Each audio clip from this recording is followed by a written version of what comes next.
22강은 바로 다산 정약용 선생입니다.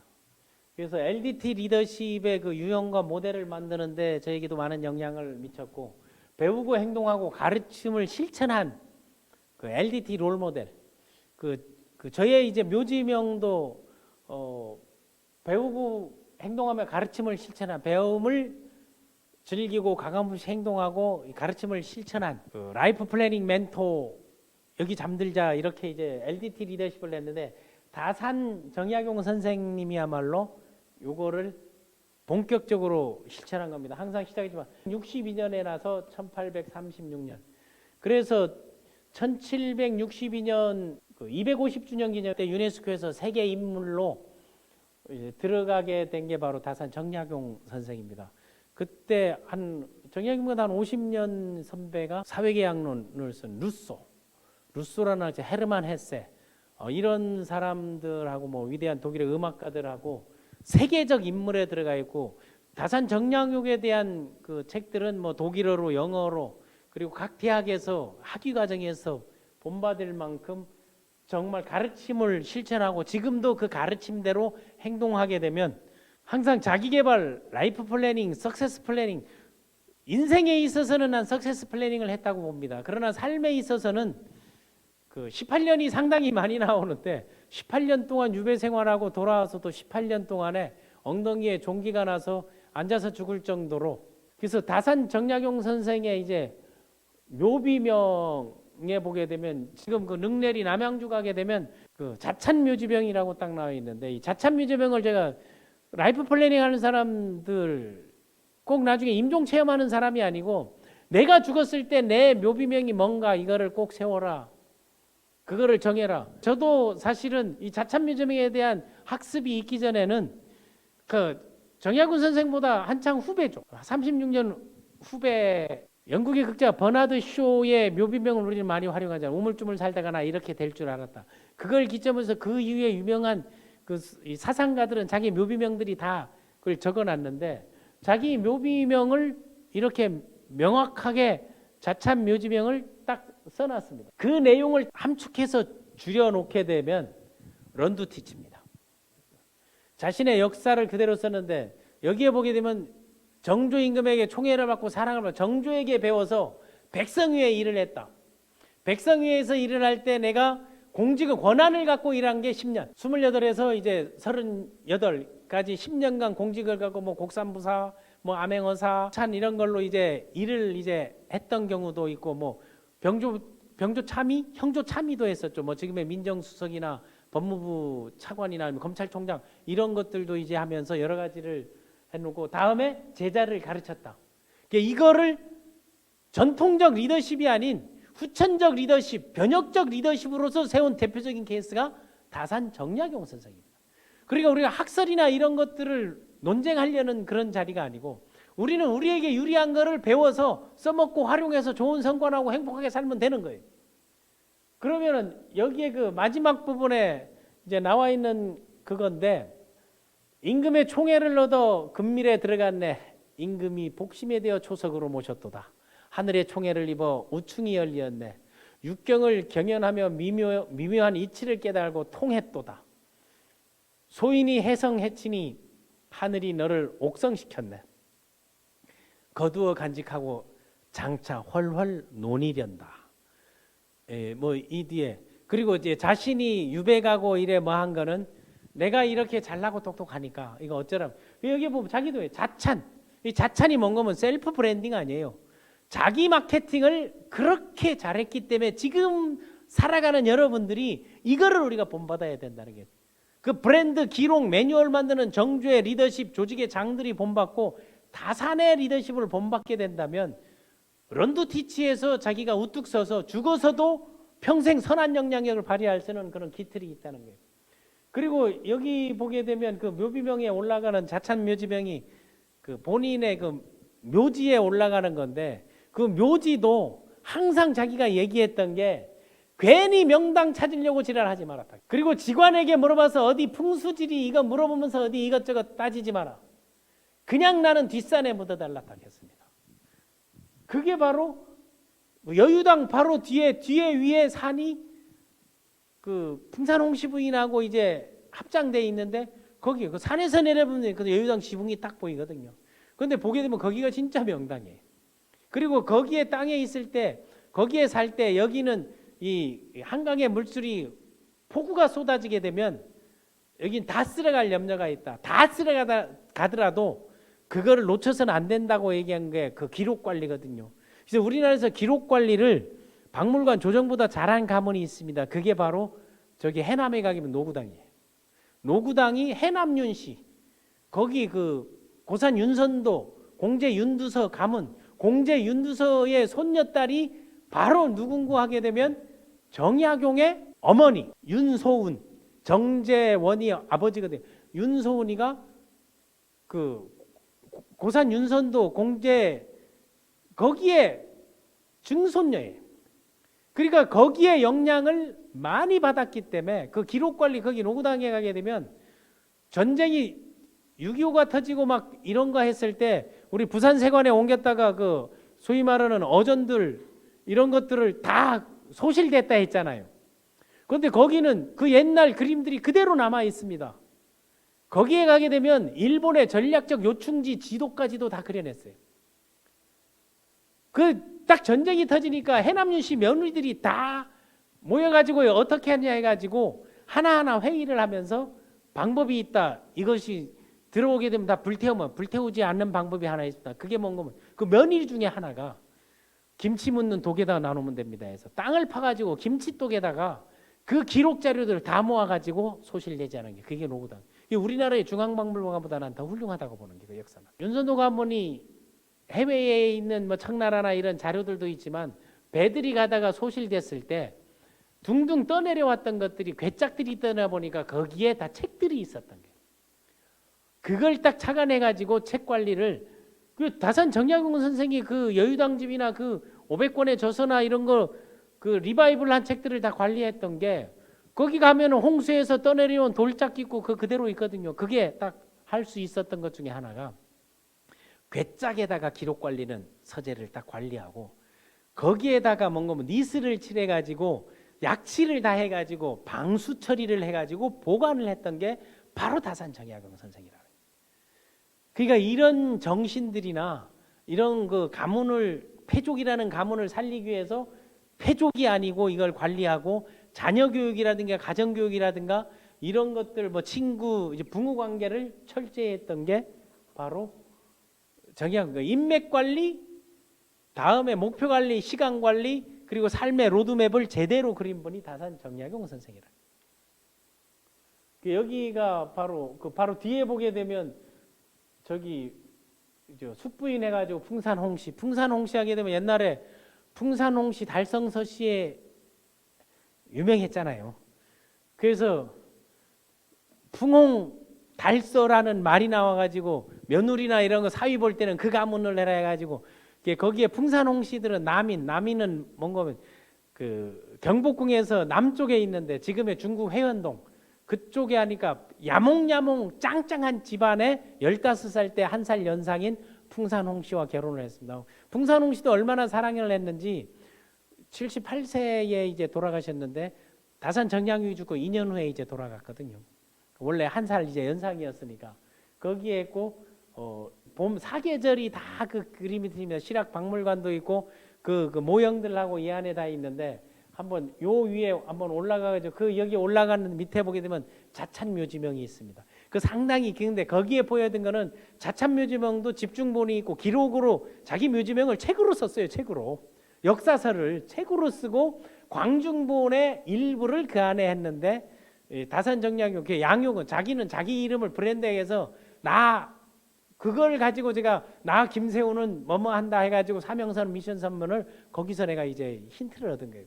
그래서 약용은 해가지고부터 이제 그 스토리들이 이 안에 이제 잘 나와 있다는 거하고 또 그 지금 그 능내리에 가게 되면 그 수없이 뭐 책으로 치고 권으로 치게 되면 1000권이 넘는 거죠.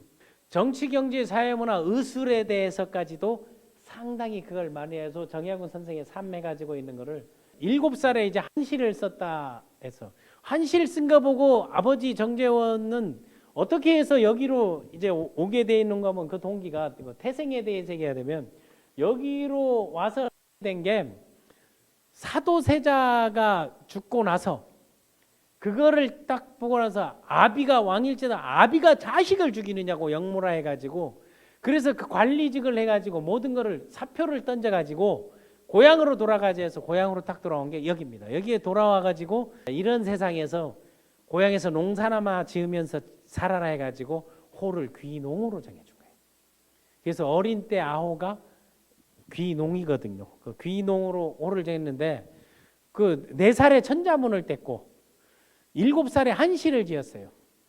그때 한시를 지을 정도의 레벨이 돼 있던 게 사실은 그 한시를 짓는 거를 정조도 한시 지은 건 없거든요. 글자 쓴 게 이제 나왔으니까 그 실록에 나왔으니까 그 한시를 지은 게 6살에 한시를 지은 사람이 저 파주에 가고 있는 거 율곡리라고 있어요. 파주에 가게 되면 이 신사임당의 아들 율곡 선생이 6살에 한시를 지었고 여기가 7살에 한시를 지었는데 만으로 따지게 되면 뭐 같은 나이 때에 했다고 이제 볼 수 있는데 그 한시를 짓는 게 거기에 보게 되면은 작은 산이 큰 산을 가린다 이거 있어요. 작은 산이 큰 산을 가린다. 소산대산 이걸 딱 했는데 작은 산이 큰 산을 가렸다는 게 분명히 이게 작은 산인데 어떻게 큰 산이 아니 보이서 그 앞에 있고 그게 원근법을 그때 이해했다 가지고 수학의 재능이 특출하다 해서 수학적 수리적 공부들을 상당히 이제 많이 시켰던 거고 15살에 결혼을 했고 그 15살에 결혼해 가지고 옛날 조선시대에는 처가에 가서 많이 살았잖아요. 그 처가에서 가서 옛날에는 그 패백이라는 게 뭐 지금 이제 밖에서 2번 나눠서 했는데 처가에 가가지고 애를 낳고 애를 데리고 시가에 왔을 때 그때 이제 패백하면서 이거 던지고 하는 게 이제 그 문화가 나왔는데 그때 어디를 가는 뭐 처가가 지금의 중구 회현동 아니에요. 풍산호시 남인 세력인데 거기가 다 짱짱하죠. 다 진사 뭐저 진사파 판검 지금 판검사들 이래 뭐 하고 하니까 그쪽에 가서 책을 보니까 지가 봤던 책은 책도 아닌 거예요. 근데 그때 책을 읽으면서 딱 접했던 학문의 지표로 삼았던 게 바로 성호 이익 선생이죠. 실학의 대가. 성호 이익 선생의 그 책을 딱 보고 난 다음 공부해야 되고 롤모델로 그때 그거를 딱 정하게 되고 원래 22살에 그 회시 1차 시험 지금으로 보면 1차 시험이라고 볼 수 있죠. 또 지금으로 바꾸면 로스쿨 정도라고 볼 1차 시험에 합격했는데 시험 답안을 정조가 그걸 하나씩 다 일일이 보고 난 다음에 그 정조 때도 제가 얘기를 했습니다만은 시험 답안지를 하나하나 정조가 상소문이나 이런 과거 급제하는 시험 답안지들을 직접 다 봤대요. 그런 게 낙으로 생각했는데 그중에 특출했나 봐요. 그러면 인사를 하게 되면 지금 뭐 보직 맡아서 가고 했지만 한 사람씩 앞에 가가지고 이 임명장 수령장을 받고 이제 인사를 딱 하는데 그때 이제 그 당시는 뭐 쳐다보지도 못할 때 아니에요. 정약용 딱 했더니 고개를 들렀다 그 거예요. 그리고 이게 무슨 일인가 해서 고개를 딱 들었는데 고향이 어디더냐, 사는 데가 어디냐 딱 묻고 그리고 몇 살이더냐, 22살입니다. 그 몇 살이더냐 그 기록이 남은 거는 너는 아직 22살, 22살이면 그 당시 상당히 빨리 합친 거거든요. 넌 아직 나이도 있고 나는 이거 내 내피셜인 거예요. 나이도 있으니까 넌 여기서 계속 공부를 좀 시켜야 되겠다. 이놈 좀 키워봐야 되겠다. 그런 생각을 먹잖아. 그래서 6년간을 떨어뜨려요. 또 33살에 암행어사를 이제 보내서 그런 조선 명탕적의 모델 같은 거 다음에 6살에 이제 곡산부사 뭐 지금으로 보면 뭐 경기지사쯤 이제 되는 거죠. 그 곡산부사 시절에 서울보다 더 춥잖아요. 그러니까 물이 빨리 얼고 이래 그러니까 구덩이에 물 얼고 넘어지고 이런 것들을 보면서 이거다 딱 싶어가지고 구덩이들을 다 파게 만들었어요. 그래서 이제 물이 고여 있잖아요. 그 물이 고여 있는데 찝을 딱 얹게 했어요. 찝을 얹으니까 그거 층을 지금 실은 기름종이 법칙이죠. 그 기름 종이에 기름을 묻혀가지고 그 집 위에다가 그걸 딱 세워놓고 다시 찝을 쌓아놓고 다시 또 거기에 물을 붓게 했어. 그걸 층층이 해가지고 그 우물 구덩이를 파가지고 겨울에 딱 그랬더니 나중에 여름에 다서 열어봐라 딱 했더니 그게 다 얼음인 거야. 얼음을 만들어가지고 고관 대작들한테 팔아먹었어. 그걸 팔아가지고 그 얼음을 만드는 데가 지금에 있는 서빙고가 다 그런 거 아니에요. 저기 이제 한남동 옆에 서빙고가 얼음을 만드는 그런 걸 했는데 그거를 재정을 충당하는 그런 것들로 갖고 있었던 게 그 39세 때 이제 정조가 이제 승하하고 난 다음에 그 다음부터 신유 사옥 간단하게 보게 되면은 그 환경이 어울리던 환경들이 상당히 그 공부를 많이 하고 그 공부하고 그 돌아다니면서 세상을 돌면서 많이 했던 게 실학파 중에 연암 박지원 선생 서양 청나라의 그런 서적이나 책들을 많이 보게 돼서 우리나라에 이제 빨간색으로 표시하는 게 정약종 뭐 이승훈 뭐 이벽 황세영 이 사람들이 다 신유사옥 때 순교한 사람들이죠. 알았던.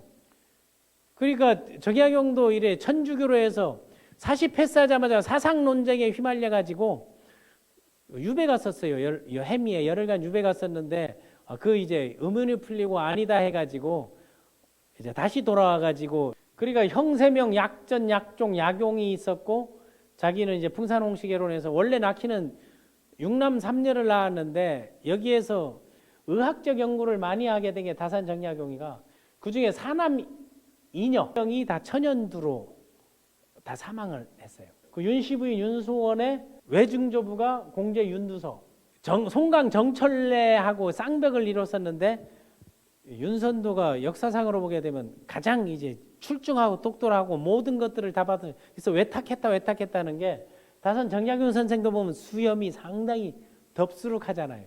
그래서 그 외탁을 했다 해서 공제 윤두서 그림이고 국어책에 나오는 교과서에 나오는 소위 말하는 국정교과서에 나오는 그 역량을 그러니까 어머니 역량, 와이프 역량, 다음 아버지 역량, 뭐 진사, 홍문관 이런 걸 다 지냈으니까 금수저였죠. 정약용에 날 때는.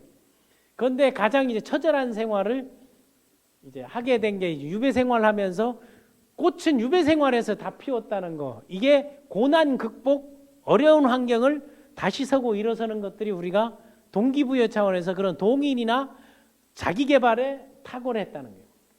이런 거는 이제 참고적으로 그냥 그 책에나 저의 교재에서는 그 자전적 에세이처럼 쓰니까 역사서를 공부하는 것보다 한 사람 뭐 시기 연도 틀릴 수 있고 만으로 틀릴 수 있고 사람 숫자 이름 틀릴 수도 있는데 이런 부분들은 우리가 잘못 알고 제대로 써도 되고 제대로 알고도 잘못 쓰는 경우들 있잖아요. 이런 거를 한번 우리화 해보자 하는 게 그게 승하하고 난 다음에 그 삼형제가 다 사형을 당할 뻔했는데 가족을 팔고 뭐 할 수 있나 해서 그 형제가 상당히 우애가 좋았습니다. 그런데 그 아우구스티니로 하는 세례명, 그 세례명 우리 최초 세례가 이승훈 신부인데 그 이승훈 신부는 셀프 세례를 받은 거예요. 그 셀프 세례는 우리나라 천주교는요 전 세계에서 교황이 저 천지남 태촌 천지남 내가 그쪽에서 다산 정약용 선생 그 형제들이 그 학습하고 공부했던 뭐 권철신 이런 그 약전 그 삼형제가 집에서 왔다 갔다 하면서 배 타고 왔다 갔다 하면서 공부하고 학습했던 그 천지남 그 발상지라고 하잖아요. 그 서학의 발상지라고 하는데 거기 가면 또 자료들이 이제 많이 나와 있는데 이제 거기에서 이제 학습하고 할 때 교황이 했던 말 중에 거기 가면 기록이 있는데 다른 데는 다 선교사들이 선교해가지고 이게 복음이 전파됐는데 책 보고 셀프로 세례받고 셀프로 교리를 만들어가지고 셀프로 스타디를 해가지고 한 유일한 나라가 대한민국이에요. 대단하다 하는 거지.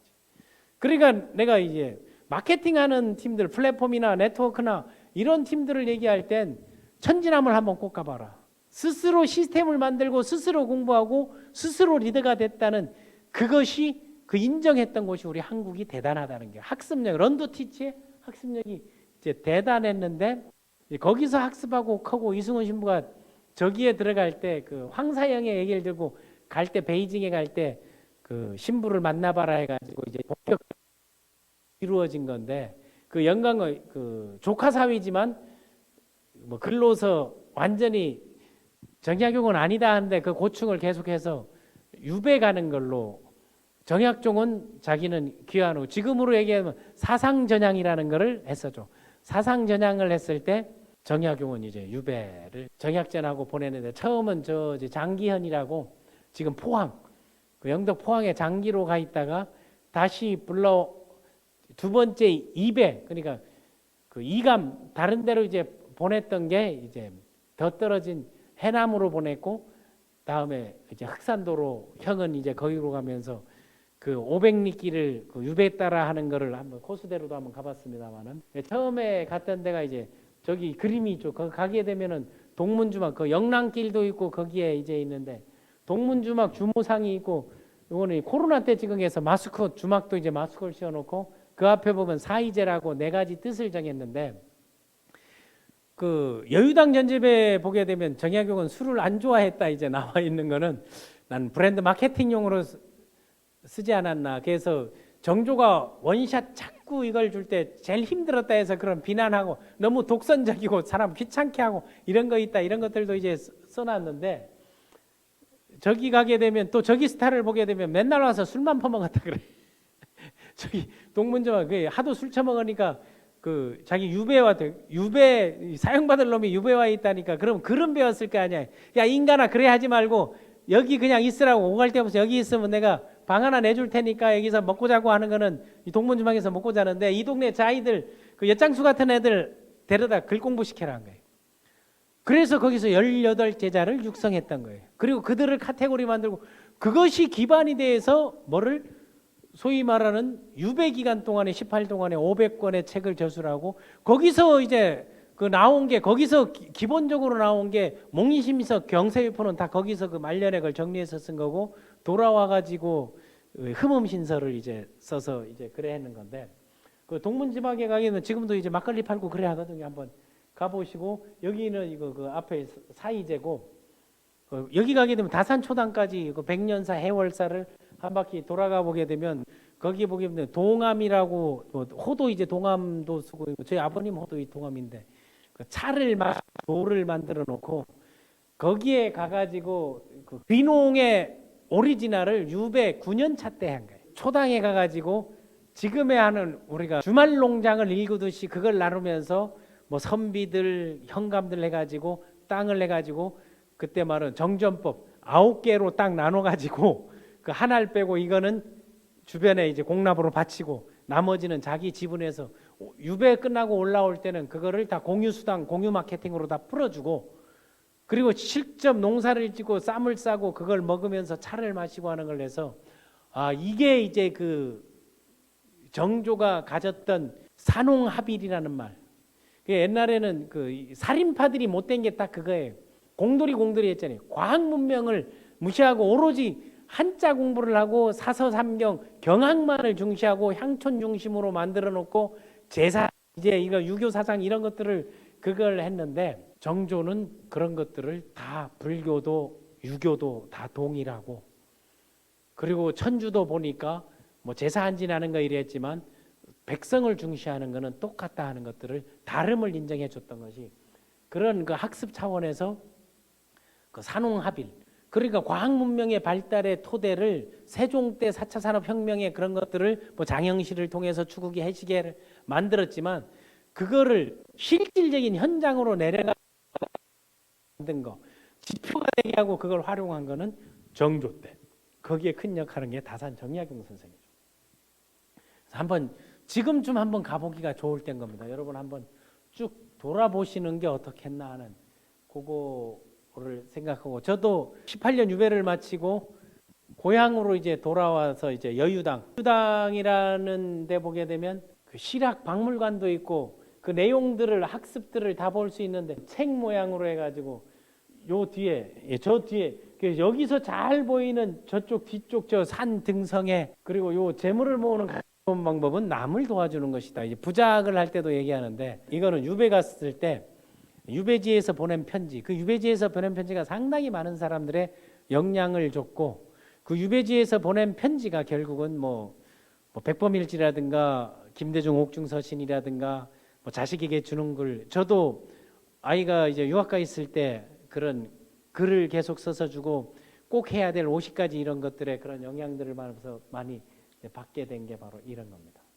그러면 정약용이 공직 입문할 때 실제로 일을 하게 월급을 받을 때 미션, 비전과 미션을 보게 되면, 공직 입문 미션이 자기가 공직에 일하게 딱 되자 일주일 안에 작업을 딱 했던 게 바로 비전선언. 지금 그 당시는 뭐 비전선언 이런 게 없었는데 제가 이제 스토리 흐름으로 에세이에서 본다면 그 비전을 뽑아낸 게 바로 공념 원효성이에요. 이 공정하고 청렴, 공정과 청렴하기를 원한다.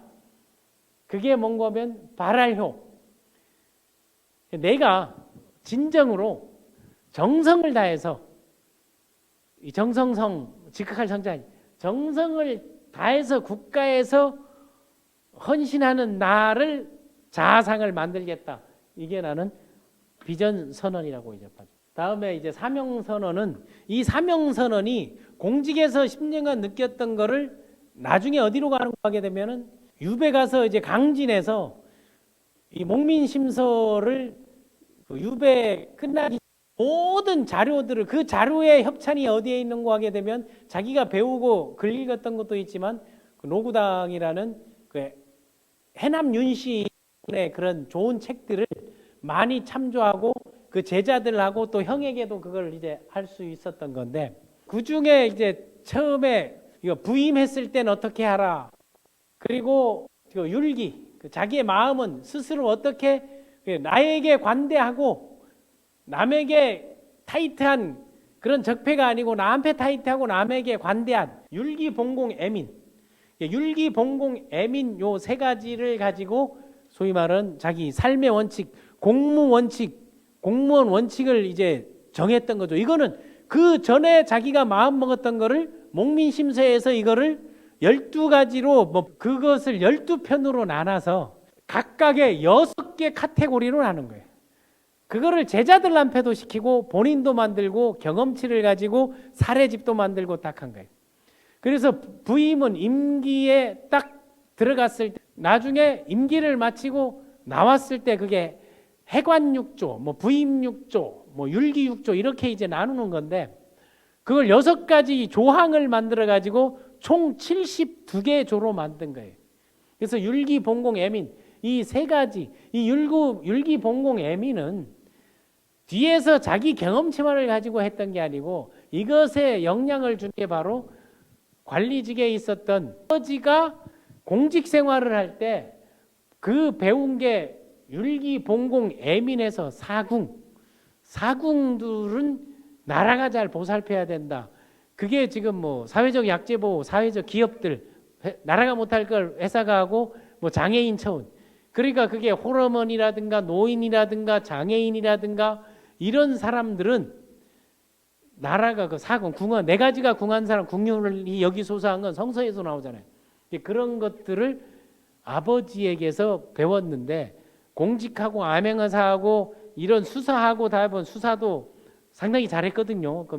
그러니까 과학 수사의 원조인데 그걸 하다 보니까 목민심서라는 완제편이 나오지 않았나. 그래서 시작할 때는 아버지의 영향으로 마음을 단속하고 인격 수양에 힘쓰고 공무에 헌신하면 정성껏 정성을 다해 봉사하라 하는 거는 이게 이 대사가 어디에 나옵니까? 영린에 나오잖아요. 정성을 다해 봉사하면 사람은 반드시 그 마음을 알아준다 하는 거. 힘없고 약한 어려운 이웃을 사랑하라. 애민에는 가장 우선해야 될 게 사회적 약자를 우선하다. 그래서 제가 사회적 기업을 좋아하는 것이고 그리고 또 이 사회 활동을 하는 이런 사람들에게 내가 할 수 있는 것들은 카테고리를 만들고 기획을 해주고 뭐 자전 에세이 책을 도와주는 것들이 있지 않나 하는 게. 다음에 가족 경영의 부분을 보게 되면 다산 정약용 선생이 그 두 아들의 내려 유배지에서 그 보낸 편지라는 게 이거는 그 박성무 교수님이죠. 이분이 다산연구소 이사장이에요. 그 유배지에서 보낸 편지를 아버지라면 어머니라면 꼭 이걸 한번 봐봐라. 다산 선생이 그 자녀들에게 이제 권하는 거, 아들들에게 보낸 거, 또 형한테 보낸 거, 형한테 보낸 건 자산에서도 보게 되면 요거 그 18년간 글을 쓰고 정리하는 거를 제자를 시켜가지고 흑산도에 가가지고 그걸 보고 해서 그걸 감수하고 윤문해 준 게 정약전 형이에요. 그 정약전은 그 자산어법 우리나라 해양생물 미래과학의 그 기틀을 마련해서 그 홍어로부터 해서 그 고기들이 어떻게 태생하며 어디에서 잡으면서 지금 현대 그 해양과학의 기틀 수산학을 하시는 분들 해양과학부에서는 상당히 존경받고 있는 그 또 뭐가 추자도에도 그 흔적들이 이제 남아 있는데 거기나 또 제자들에게 18 제자나 형감들이나 공직에 가 있는 사람들에게 부탁한다, 당부한다, 그리고 다시 부탁한다 이런 것들을 편지를 쓰면 답을 내리고 편지를 쓰면 답을 내리기도 하고 직접 멘토링 코칭. 그래서 멘토링 코칭 런두티치의 전통적 리더십이 아닌 변혁적 리더십, 현대적 리더십으로 최고봉이 다산 정약용이라는 게 바로 이런 부분입니다. 저기 그 자찬 묘지명에 보게 되면 약용의 사람 되면 착한 일을 즐겨하고 옛것을 좋아했으며 행동하고 실천하는데 과감했다. 이 문구를 가지고 저도 묘비명을 런두티치로 그리고 LDT 리더십의 기본적인 거를 그 아이디어나 발상이나 생각들을 하게 되었고 그러다가 마침내 이 때문에 앙화를 불러들였으니 이 때문에 내가 유배도 가고 구속도 됐었고 곤장도 맞고 죽을 지경에 갔으니 이것은 나의 운명이다 하는 것. 이런 것들을 보게 되면 그 우리가 본받아야 할 뭐 섹스피어 톨스토이의 이런 행복론 이런 인생론보다 더 깊이 있는 것들이 다산을 통해서 학습을 할 수 있다.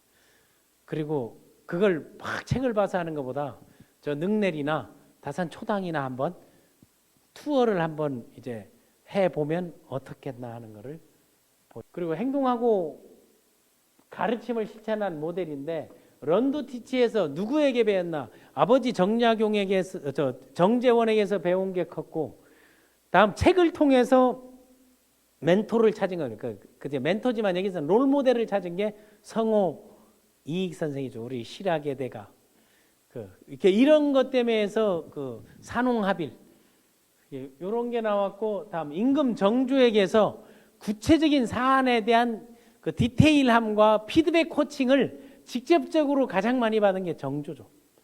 글로서 받은 게 이제 정약전 형하고는 나이 차가 얼마가 안 나기 때문에 그 친구처럼 지내는 2-3살은 다 그런 거니까 또 정약전에게서 피드백을 받고 또 학문적으로 상당히 앞서 있었대요. 그리고 자기는 벼슬을 하고 이걸 하게 정약전은 공부를 이제 하자 계속 하는 거고 왜 하필 그런 공부를 해가지고 그런 걸 하려고 하는 거 성리학들이 다 그런 거니까인데 공부를 하는 이유는 내가 권한을 갖지 않으면 힘을 쓸 수가 없다. 내가 그 위치에 가지 않으면 그 일을 할 수가 없다. 그래서 이 권한을 달라고 권력이 아닌 권한만 달라고 하는 리더들을 제가 그런 지도자들을 선호하고 좋아하는 게 바로 이 사상 때문에.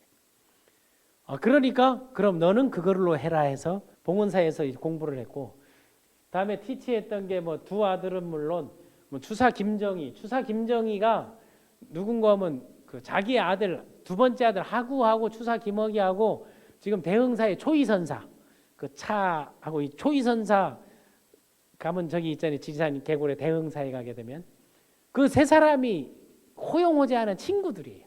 그러니까 자기 친구 자식들을 멘토링 코칭을 했던 거예요. 그러니까 제가 아이들이 고등학교 때 데리고 오면 걔네들 멘토링 코칭 용돈을 주고 숙제도 내고 공부 말고 공부 이외의 것을 했던 것들이 다 이런 영향을 받았고 뭐 황상 같은 경우는 황상책이 별도로 있잖아요. 멘토링 그리고 코칭에 대한 거 뭐 윤종문, 윤정어, 윤씨들이 상당히 많은 게 야 우리 가문에 와서 네가 이렇게 배우고 이렇게 책을 읽어봤으면 가문 좀 가르쳐 한 게 다 해남 윤씨들 하고 뭐 그 형제들하고 제자들 동네에서 몰고 하니까 그 지역에서 하니까 그런 열대 제자들을 가르쳤다는 거 그리고 그 제자들을 모든 기록에 남겨두니까 지금도 이렇게 얘기하는 거죠. 그런데 지금의 뭐 우리나라 교수들은 자기 이름 먼저 가지고 다 조교시켜서 하는 것들이 많잖아요. 그런데 이런 것들이 함께하는 게 그래서 저 책에는 공저들이 꽤 있습니다. 같이 한 사람들하고 그 이름들을 꼭 올리고 뭐 글자 하나로도 수정해주면 수정이라고 올려주고 하는 것들을 다 여기서 영향을 받았고 우리 다산 정약용 선생을 통해서 배워야 할 그 리더십은 그 현실 인식이에요. 현실 인식. 그게 뭔가 감이거든요. 그 현실을 바라보는 게 그러니까 그런 현실적인 문제를 닥친 문제들을 가장 빠르게 의사결정하고 해치고 했던 게 다 정조대왕 아니에요. 또 거기에서 과제를 받아 프로젝트를 받아가지고 그거를 그 기간 동안에 하니까 뭐든 빨랐다는 거죠. 그리고 이거를 알고만 있어서는 안 돼요. 반드시 행동에 옮기자. 행동으로 옮기지 않으면 무효다라고 딱 씁니다. 야 행동하지 않은 거 말뿐인 거는 아무것도 아니다. 그런데 지금 말뿐인 사람들이 다 무효를 시키고 있잖아요. 행동한 사람들을 말뿐인 놈들이 행동으로 옮긴 사람을 무효화시키는 작업들을 하는 게 좀 개탄스럽지만 그게 바로 실사구시 실천력. 이게 바로 현장에 답이 있다. 이런 것들이 다 다산 정약용 선생이 걸어왔던 길에서 나온 거고, 그리고 셀프 브랜드 마케팅 파워가 있었다는 거죠. 그러니까 이게 지금의 기업에서는 프로모션을 상당히 잘한 거죠.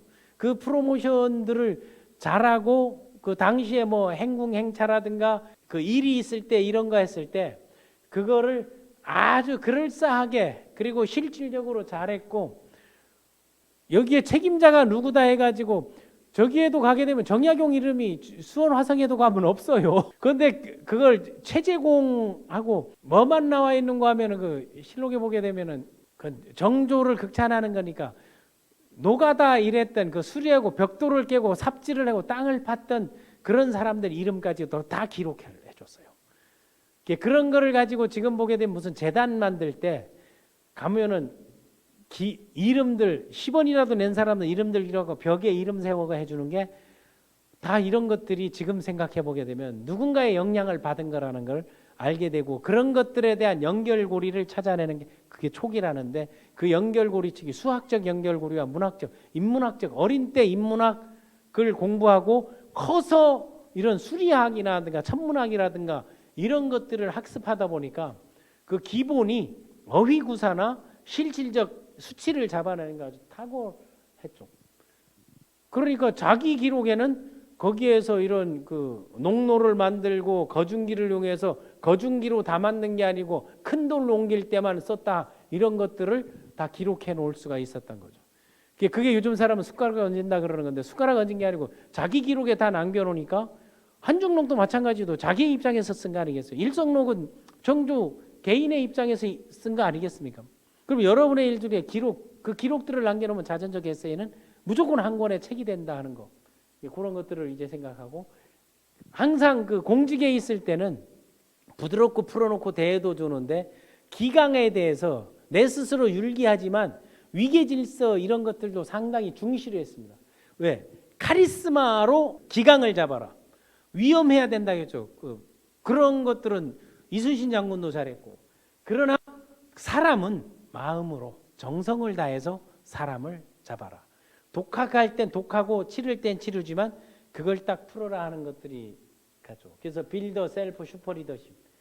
4살에 천자문, 그리고 10살에 그 놀릴 때 그 산미집 하는 거는, 산미는 눈썹이 3개인데 그때 하도 그 뭐가 많은 후암마마 이런 우두 이런 것들이 많아가지고 여기에 점난 사람들이 그 많이 나는데, 그러니까 눈썹이 3개처럼 보인다 해서 눈썹 섭세게 그 막 놀렸을 때 그런 것도 그냥 괜찮다 해서 나중에 10살에 자기가 썼던 것들을 모아가지고 눈썹 3개는 책을 내고 글을 쓴다 해서 자기 마케팅 브랜드를 잘했던 거.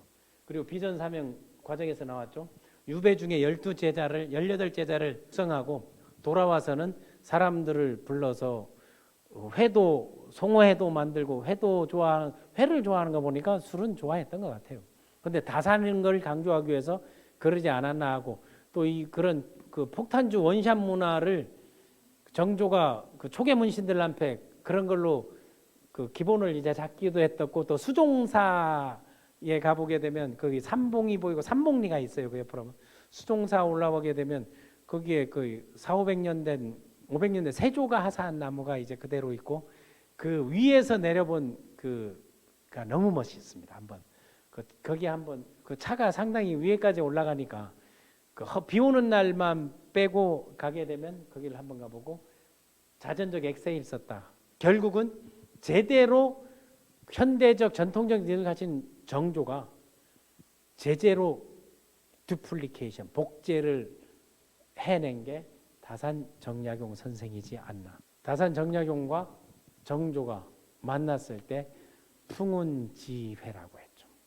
이게 정약용이가 딱 기록한 거죠. 이게 브랜드 자기 마케팅을 잘했다고 하는 거는, 풍운지회라는 뜻은 그 옛날에 다 있던 이제 말들이죠. 구름과 용이 만나고 바람과 범이 만나듯이 밝은 인공과 어진 재상이 서로 만나니 내 무엇을 못해야, 이런 것들이었거든요. 그런데 나중에 자찬지묘에 묻습니다. 이런 것들을 다 하려 했으냐? 앙화를 만났다. 유배를 갖고 죽임을 당할 뻔했다. 이것도 다 내 운명이니라. 그러나 니들은 패족이 아니다. 그러니까 학습하고 공부하고 절대 일어서라 하니까 그 아들이 계속 상소를 하고 패족을 없애주기는 했거든요. 여러 가지. 정약용이야말로 풍운아라는 말로, 이 풍운아 푸나라는 때를 잘 만나는 사람들을 풍운아라고 하지만 때를 잘못 만난 때를 우리 후손들에게 흔적을 남기고 교훈을 남긴 오리지널 풍운하잖아. 바람이 만나야 비도 생기고 이슬도 생기고, 그리고 구름과 바람은 절대 부딪히지 아니한다. 이런 자연의 섭리나 이런 것들에 대해서 잘 표현한 거를 제가 다산의 이제 마지막 장으로, 항상 리더십에서는 전략적 관리 능력, 인지 능력, 대인관계, 이 세 가지 비전 제시, 팀워크 하는 거하고 뭐 협상, 고객장, 문제 해결, 변화 관리, 이런 것들을 다 뽑았더니 이런 거 하나하나로 해서 항목별로 나름대로 해봤더니 정주대왕이 으뜸이더라. 그리고 이런 가르침을 받고 그냥 일반한 그 환경이론, 그러니까 특성이론이 아닌 행동이론과 환경이론에서 스스로를 빌드업 해가지고 지금 후손에게 선한 영향을 미치는 게 다산 정약용 선생이더라는 게. 그래서 마지막으로 꼭 이제 하고 싶은 게, 틈만 나면 얘기하고 싶은 게, 우리나라의 모든 교육 과정에 공제도 교과서에 들어가 있고 윤선도도 들어가 있는데, 뭐 다산 정약용 선생도 아마 교과서에는 내용은 이제 소개되어 있는데, 목민심서, 흠음신서, 경세유표, 이 세 가지 책을 교과서로 만들어서 학습을 시키면 공부 잘하는 애들이, 정말 목민관이 선출직 공직자가, 공무원이 임용돼서 퇴직할 때까지 무엇을 하고다고, 그게 바로 목민심서거든요. 흠음신서는 법률적 이해를 통해 가지고 자기 삶의 플러스가 되도록 자기 스스로 지킬 수 있도록 셀프 리더로 만들어주고, 경세유표를 통해서 이게 국가행정론이거든요. 국가의 구성이나 이 국가론 또는 우리 조직사회가 어떻게 돼 있는지, 그리고 행정사회가 어떻게 돼 있는지를 이해를 해야 하니 사회생활을 제대로 할 수 있지 않나. 그래서 난 이 세 가지, 이 목민심서, 흠음심서, 경세유표는 정말 다산이 심려를 기울여 가지고 기록을, 감수를 자기 약전형을 통해서 제자들을 통해서 카테고리를 만들고 정말 체계화된 이런 카테고리 학습을 우리가, 여러분 성경 공부하듯 불경 공부하듯 이거를 어린 때부터 학습을 시켜놓게 되면 우리 한국 사회가 좀 더 달라지지 않겠나. 그래서 뭐 다산학을 해도 되고, 아니면 귀농학을 해도 되고, 아니면 뭐 정약용학을 해도 되고, 이런 걸 뭐 제가 생각하기에는 전천후 아니면 멀티학 이런 거 있잖아요. 그러니까 인문학과 문무겸비가 정조라면 인문계와 자연계를 통전한 인터그라티, 이것을 한 바로 다산 정약용 선생, 저의 롤모델이기도 하고 우리 LDT 리더십을 배우는 사람들이 반드시 알아야 되는 거고, 런부 티치하겠습니다. 22강 마치겠습니다. 감사합니다.